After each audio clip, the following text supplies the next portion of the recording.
कराची में ओवरऑल जो सिचुएशन है, सिंध में आटे की कीमतों में बड़ा इजाफा रिकॉर्ड किया गया है। मल्टीपल इश्यूज़ हैं वैसे तो फैसल जो बढ़ते जा रहे हैं, और अब आटा एक बेसिक नेसेसिटी है जिसमें इजाफा और आवाम के लिए बहुत नुकसानदेह हो सकता है। सवाल उठा दिए गए खैर काफ़ी ज़्यादा, लेकिन अगरचे सिंध काबीना ने गंदम के इजरा की कीमत 9,500 कम करके 8,000 रुपये फ़ी मन मुकर्रर की है, लेकिन ये फैसला इस वक्त किया गया जब मंडी पहले ही महंगी गंदम स्टॉक के बोझ तले मुकम्मल दब चुकी थी। तज्जियाकारों के मुताबिक आटा मिल और चक्कियाँ इस वक्त वो गंदम इस्तेमाल कर रही हैं जो 10,000 से ज़ायद कीमत पर ख़रीदी गई। ऐसे में फौरी तौर पर आटे की कीमत कम होना नामुमकिन नज़र आता है। दूसरी जानिब शहरियों के लिए रोटी और नान की कीमतों में इजाफा रोज़मर्रा ज़िंदगी को मज़ीद मुश्किल बना रहा है। रोटी 20 रुपये, नान 25 से 30 रुपये तक पहुँच चुका है। माहिरीन ये कहते हैं कि जब तक गंदम का नया सीज़न आएगा, कोटा पॉलिसी वाज़ेह होगी, तब तक आवाम महंगे आटे की कीमत चुकाने पर मजबूर रहेंगे।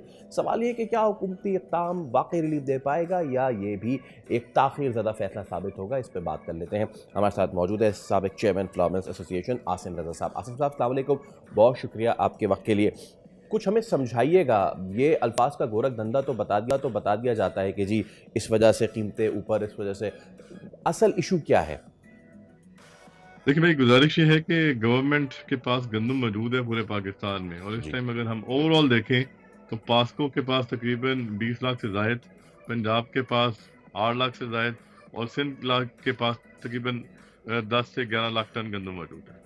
ओवरऑल हमारे पास 38-40 लाख टन गंदम मुल्क में है। सिंध गवर्नमेंट ने अभी जो इशू पॉलिसी दी है इसके अंदर रेट रिवाइज किया है, और रेट रिवीजन के बाद ट्रेडर्स जो उनसे हैं उनको इंडक्ट कर दिया गया है। हमारी फ्लोर मिल्स के लिए अभी तक किसी किस्म का कोई चालान इशू नहीं हुआ कि हम गंदम लिफ्ट कर सकें। रेट कहने को तो 8,000 कर दिया गया, लेकिन किसी मिल को इस टाइम तक अभी तक कोई एक परमिट जो हम जिससे वीट लिफ्ट कर सकें उसका इजरा नहीं हुआ। यही वजह है कि मार्केट के अंदर गंदम जो सी है वो ओपन मार्केट में जो प्राइस है गंदम की उसके हवाले से उसके मुताबिक अवेलेबल है आटा।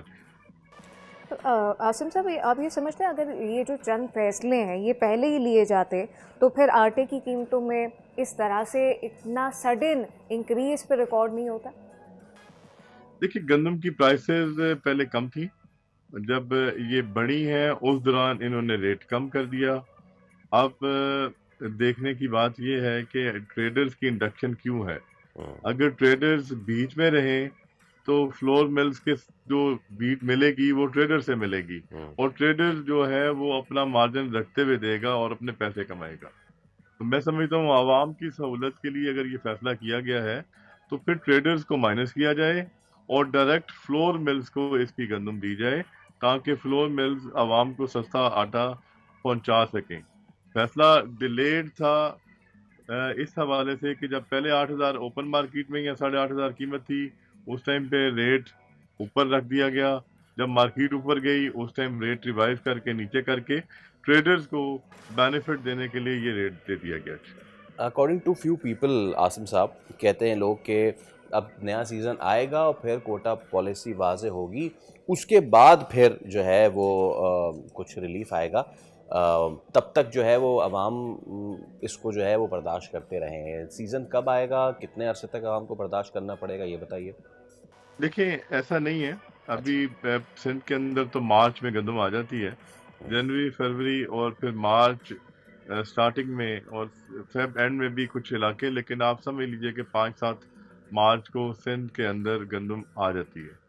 लेकिन इस टाइम पे देखने की ज़रूरत ये है इस सफ़र की है कि जो 10 लाख टन पड़ी हुई है उसकी खपत कहाँ होनी है। अगर पंजाब के अंदर आनी है तो पंजाब में तो अलाउ नहीं है गंदम का आना बाहर से, क्योंकि पंजाब के अंदर ट्रांसपोर्टेशन बैन है। और अगर केपीके जानी है तो भी पंजाब से गुजर के जानी है तो वो भी अलाउ नहीं है। तो लिहाजा ये सिंध की गंदम में सिंध के अंदर इसकी कंजम्पशन होनी है, तो इसको ट्रेडर्स को माइनस करते हुए फ्लोर मिलर्स को अगर गंदम दे दी जाएगी तो ये फौरी रिलीफ जो है अब वो आवाम को मिलेगा। लेकिन अगर ऐसा नहीं होगा तो फिर मैं समझता हूँ कि ये बड़ी आवाम के साथ भी ज्यादती है, इंडस्ट्री के साथ भी ज्यादती है कि आप बीच में एक थर्ड पार्टी खुद से खड़ी करके उसको आप अपना वो कर रहे हैं अकोमोडेट, और आवाम के जो सस्ता आटा जो देने के लिए इतनी बड़ी सब्सिडी सिंध हुकूमत ने बर्दाश्त की है, वो मैं समझता हूँ कि उसका गलत मुसरफ और गलत इस्तेमाल होगा और ट्रेडर जो सा है वो पैसे कमाएगा। अच्छा आसिम साहब, आप समझते हैं कि एक जो एतमाद है वो बड़ा इम्पोर्टेंट है, तो एतमाद का जो फुकदान नज़र आता है, आप समझते हैं हुकूमत और मिलर्स के दरमियान? देखिए, एतमाद तो जब आप कोई चीज़ देते हैं और कमिट करते हैं तो उसको अगर आप फुलफ़िल नहीं करते तो कोई भी अपना हम प्राइवेटली क्यों ना कोई बात कर रहे हो तो एतमाद का फुकदान आ जाता है। हम्म। अब अगर मिलर्स के लिए और आवाम के लिए ये गंदम है, देखिए मिलर्स ने ग्राइंड करनी है, कहीं और ग्राइंड तो होनी नहीं है। जी। तो अगर आप एक थर्ड तरफ से घुमा के इसको मिलर्स के पास भेजेंगे तो वो आदमी अपना हिस्सा बीच में रख के ये काम करेगा। तो फिर आवाम के लिए जो रिलीफ दिया गया वो कहाँ गया? तो उसके लिए ये डायरेक्ट हमेशा से ऐसा होता रहा है कि फ्लोर मिलर्स को पहले दी जाती रही है, उसके बाद अगर उससे एक्सेस होती थी तो प्राइवेट पार्टीज को अलाउ किया जाता था। अब इस दफा ये थोड़ा सिस्टम जो समय समझ आ रहा है वो चेंज किया गया है और वो प्राइवेट पार्टीज को प्रायोरिटी पे रखा गया है और फ्लोर मिलर्स को बिल्कुल पुश्त में डाल दिया गया है।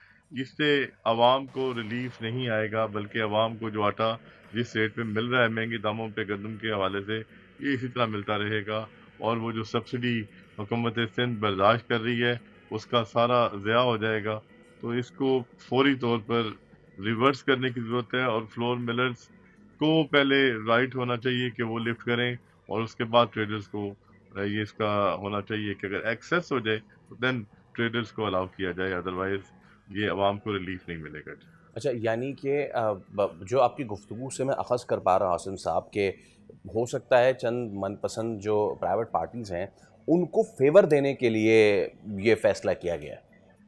जी, बज़ाहिर ऐसा ही लगता है जी कि चंद पार्टीज़ को फ़ेवर करने के लिए या उन पार्टीज़ ने अपनी मर्ज़ी से मैनिपुलेट करते हुए मार्केट को कि फ्लोर मिलर्स गंदम नहीं उठाएँगे, लिहाज़ा प्राइवेट पार्टीज़ को बीच में रखा जाए। तो ये इस तरह की एक स्टोरी जो समझ में आ रही है जी वो है। तो मैं समझता हूँ कि ऐसा नहीं होना चाहिए। अगर गवर्नमेंट ने हमेशा आवाम की फैसिलिटी के लिए गवर्नमेंट्स काम करती हैं।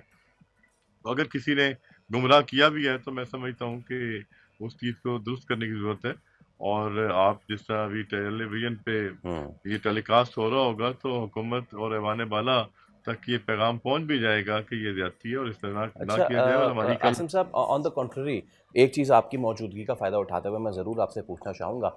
साल हमारा 2025 बड़ा डेवास्टेटिंग रहा सैलाब के हवाले से, और उस वक्त हमें ये डराया गया कि जनाब इस बार जो है क्रॉप जो है वो आपकी बहुत ज़्यादा उसकी स्कारसिटी होने वाली है। क्या वाकई ये मामलात रहे और उस मामलात की वजह से भी प्राइस पे इम्पैक्ट आ रहा है, या फिर ये बिल्कुल अलग मामला है और वो इस पे असर पड़ा ही नहीं फ्लड का? देखिए, सैलाब की वजह से प्राइसेस पे किसी किस्म का कोई इफ़ेक्ट नहीं आया। इसलिए नहीं आया कि 10-15% अगर सैलाब ने ख़राब किया भी इलाका या उस तरह, तो गवर्नमेंट के पास देखें जब carry forward starting of season था ना, जब नई फसल आई थी, तो चूँकि सिंध, पंजाब और पास्को की इस दफ़ा गंदम नहीं खरीदी गई। तो जब वो गंदम नहीं खरीदी गई तो वो मार्केट में अवेलेबल थी। तो इसलिए वो इतना बड़ा चंक जो 50-60 लाख टन का ओवरऑल खरीदारी हर साल होती थी, वो खरीदारी नहीं हुई और वो ओपन मार्केट में गंदम पड़ी हुई थी। यही वजह है कि वो मार्केट अब तक अपने ओन पर प्राइवेटली चलती रही। मार्केट में डेफिनेटली टाइम टू टाइम या मार्कअप जैसा किसी ने बैंक से गंदम ली हुई है तो प्राइसेस बढ़ती हैं। तो वो सारा एक उसी तरह एक सिस्टम में रहा। आप ये देखिए कि 50 लाख टन का जो कैरी फॉरवर्ड सिंध, पंजाब और पास्को के पास मौजूद था उसमें से 40 लाख टन अभी भी मौजूद है। ना हम्म। सिंध की गंदम को छेड़ा गया, ना उस इस्तेमाल हुई, ना पंजाब की हुई, ना केबीके की हुई। तो सिर्फ पास्को की चंद मतलब लाख टन इस्तेमाल हुई। आज भी 22 लाख टन के करीब पास्को के पास गंदम है। इट मीन्स के मुल्क में अच्छा किसी किस्म का आसिम साहब, गंदम का बिल्कुल बरान नहीं है। लास्ट में शॉर्टली बस ये कहिएगा, रमज़ान बिल्कुल सर पे है, तो ये जो कीमतें हैं फिर इसमें इससे पहले इस्तेकाम आ रहा है, कह देखिए ये सकते हैं? तो एक नेशन की मैं समझता हूँ मार है। अगर आज ही सिंध गवर्नमेंट इसको रिवाइज करके अनाउंस कर दे कि मिलर्स को मिलेगी तो फौरी रिलीफ आपको कल से मिल जाएगा। कोई बड़ी दूर की और बड़ी लंबी कोई वो कहानी नहीं है। जस्ट सिंपल एक नोटिफिकेशन के flour millers are allowed without interference of any जो डीलर है तो एजेंट है, तो ऑटोमेटिकली जी अगले दिन ही रिलीफ आ जाएगा। कोई लंबा नहीं है, रमज़ान तो भी बहुत दूर है। चलें जी, let's hope for the best कि ऐसा ही हो। सब्सक्राइब करें और बेल दबाएं ताकि कोई खबर रह न जाए।